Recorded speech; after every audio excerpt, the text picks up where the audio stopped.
Hello everyone, मैं मिथुन सिंह स्वागत करता हूं आप सभी का। आशा करता हूं आप सभी बहुत अच्छे होंगे। बात करेंगे विनोबा भावे हजारीबाग के बीएड सेकेंड ईयर के प्रीवियस ईयर क्वेश्चन पेपर के बारे में। पेपर आपका होगा पेडागोजी ऑफ बायोलॉजिकल साइंस और ये पेपर 1 है, याद रखिए, या फिर आपका मेथड पेपर 1 है, इसको ध्यान में रखिएगा। ये M1 का पेपर मैं बता रहा हूँ। हालांकि दोनों के सिलेबस में कोई डिफरेंस नहीं है, आपको दोनों पेपर देख कर जाना चाहिए, लेकिन मैं आपको ईमानदारी से बता देता हूँ ये आपका पेपर 8 है या फिर मेथड पेपर 1 है। 2024-26 में इसका एग्जाम हुआ था। आगे बढ़ते हुए हम लोग सारे चीज़ों को देखेंगे, समझेंगे, परखेंगे।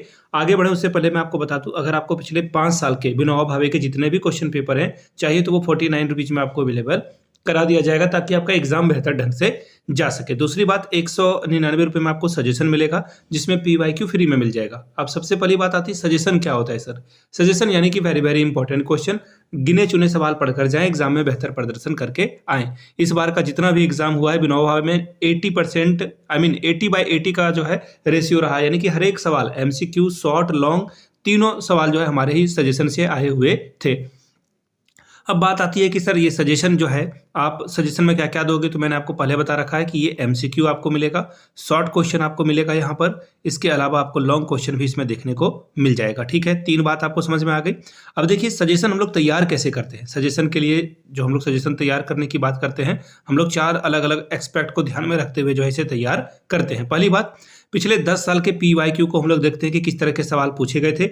इसके अलावा जो लेटेस्ट एग्जाम पैटर्न है उसको ध्यान में रखते हैं हम लोग। इसके अलावा विनोबा भावे का जो सिलेबस है सेकेंड सेमेस्टर का उसको ध्यान में रखते हैं। और फाइनली जो है हम लोग तैयार करते हैं खुद के एक्सपीरियंस के आधार पर। मैंने BEd MAd कर रखा है, उस आधार पर ये सजेशन में तैयार करता हूँ। नेट एजुकेशन की तैयारी कर रहा हूँ और पिछले 2-3 सालों से सिर्फ और सिर्फ सजेशन अलग अलग यूनिवर्सिटी में, चाहे वो सिद्धू कानू हो, रांची हो, कोल्हान हो, नीलांबर पीतांबर हो, वहाँ के सजेशन में तैयार कर रहा हूँ। यहाँ से मेरी ईमेल ID आप लोग देख लें, yourmithunSingh@gmail.com पे आप मुझे मेल कर सकते हैं। इंस्टा पे अगर आप हो, डू फॉलो मी @imithunSingh। बाकी आप मुझे व्हाट्सअप कर सकते हैं 7979054474 पे आप मुझसे जानकारी ले सकते हैं। ठीक है, चलिए आगे बढ़ते हैं और देखते हैं किस तरह के सवाल जो है 24-26 में पूछे गए थे। ये रहा आपका पेपर। एग्जाम की अगर मैं डेट आपको बता दूं, ये पेपर जो है 8/11/2025 को कंडक्ट कराया गया था। ठीक है, चलिए 2024-26 का सेशन है, 1.5 घंटे का वक्त मिलता है। 40 नंबर में आप 18 नंबर लाते हो तो इस एग्जाम को आप क्वालिफाई कर जाते हो। ठीक है, देखिए क्या है paper, pedagogy of biological science paper 1 है। यहाँ पे आपको मैंने पहले बता रखा है। चलिए देखते हैं किस तरह के MCQ के सवाल पूछे गए थे। देखिए ग्रुप A जो है वो ऑब्जेक्टिव यानी कि MCQ आपसे पूछ लिया जाता है। कितने सवाल? 5, हर एक के लिए 2-2 नंबर आपको मिलेगा। पहला सवाल, which of the following the best represent an experimental learning method for teaching waste management. Teaching waste management आप सीख रहे हो, यानी कि आप जो कचरा है उसका निदान करने के बारे में बात कर रहे हो। निम्नलिखित में से कौन सा अपशिष्ट प्रबंधन शिक्षण के लिए एक प्रयोगात्मक शिक्षण पद्धति का सर्वोत्तम प्रतिनिधित्व करता है? बात किसकी की जा रही है? प्रैक्टिकल नॉलेज की, प्रैक्टिकल टीचिंग मेथड की। चलिए देखते हैं क्या है। Conducting a school wide waste audit and analyse the finding. School व्यापी अपशिष्ट लेखा परीक्षण और निष्कर्षों का विश्लेषण करना। ठीक है, पहला ऑप्शन ठीक ठाक लग रहा है। अगला ऑप्शन देख लेते हैं, reading a chapter from the text book about waste management. Practical कहाँ हो रहा है? यहाँ पे आप थ्योरी की क्लास करा रहे हो बच्चे से, यानी कि आप किताब से पढ़ रहे हो, तो किताब से पढ़ोगे तो क्या हासिल कर पाओगे? अपशिष्ट प्रबंधन के बारे में पाठ्य पुस्तक से अध्याय पढ़ना, ये प्रैक्टिकल नॉलेज नहीं है। ऑप्शन 2 तो कोई हाल में आपका आंसर होगा नहीं। तीसरा देखिए, मेमोराइजिंग, अलर्ट, अलर्ट पे आ जाइए। परिभाषा याद करना, रूट लर्निंग, डिसिप्लिन में होना, परीक्षा देना, ये सब सारे नेगेटिव टर्म है, इसे भी काट दूंगा मैं। ठीक है, पूरा पढ़ देता हूं। जैव अपघटन और अजैव अपघटन अपशिष्ट की परिभाषा याद करना, इससे वेस्ट मैनेजमेंट का प्रैक्टिकल नॉलेज नहीं हो पाएगा। चौथा ऑप्शन देखिए क्या है, watching a teacher demonstrate waste segregation without student participation. यहाँ पे ना सारा खेल गड़बड़ हो गया, स्टूडेंट इसमें पार्टिसिपेट कर ही नहीं रहा है। छात्रों के भागीदारी के बिना अपशिष्ट पृथक्करण का जो है प्रदर्शन टीचर कर रहा है, तो ये ऑप्शन भी आपका कट गया, क्योंकि स्टूडेंट की भागीदारी नहीं हो रही और हर बार आपको स्टूडेंट की भागीदारी करना है, तो ऑप्शन A आपका सबसे सही जवाब होगा। चलिए आगे बढ़ेंगे अगले सवाल की ओर।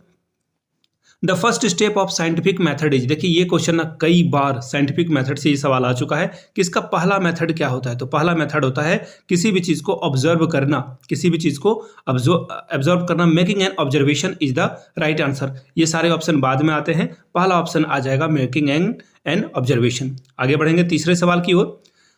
Which of the following activity is the best suited to develop deductive reasoning in a science class? विज्ञान कक्षा में निगमनात्मक तर्क विकसित करने के लिए निम्नलिखित में से कौन सी विधि सबसे उपयुक्त है?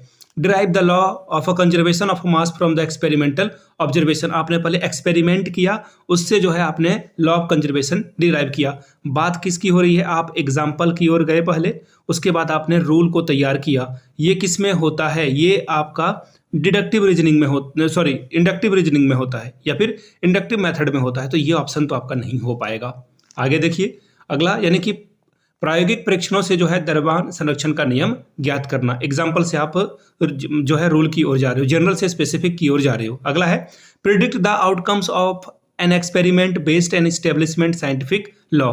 स्थापित नियमों को आधार मानकर किसी प्रयोग के परिणाम की भविष्यवाणी करना।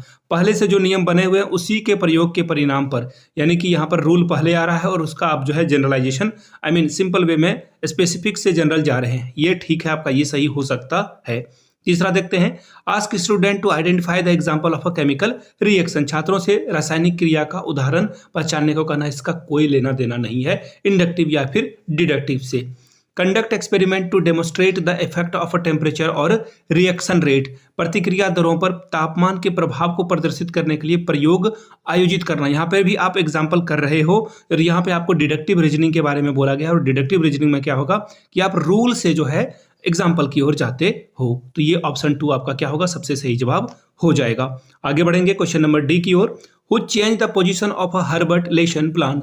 हर्बर्ट की पाठ योजना के पदों को किसने परिवर्तन किया? बीएस ब्लूम ने। अगला ऑप्शन देखिए एनसीईआरटी ने, मर्फी ने, या फिर जीलर या फिर राइट ने। तो देखिए जीलर और राइट वो व्यक्ति थे जिन्होंने जो है लेशन प्लान को बदला। ठीक है, हर्बर्ट के जो पाठ योजना थे उसमें परिवर्तन किए। अगला सवाल देखिए क्या है, founder of the matrix technique of a subject matter analysis. विषय वस्तु विश्लेषण की मैट्रिक्स प्रविधि के जन्मदाता कौन थे? डेविज, फिर है ग्लेशियर, फिर है मैक्स और फिर है आपका लास्ट में लेमे। तो देखिए इसका जो ऑप्शन है ये आपको अलग अलग जगह पे अलग अलग मिलेगा, लेकिन ऑप्शन 2 के साथ आप जाएंगे, ग्लेशियर इसका सही जवाब होगा।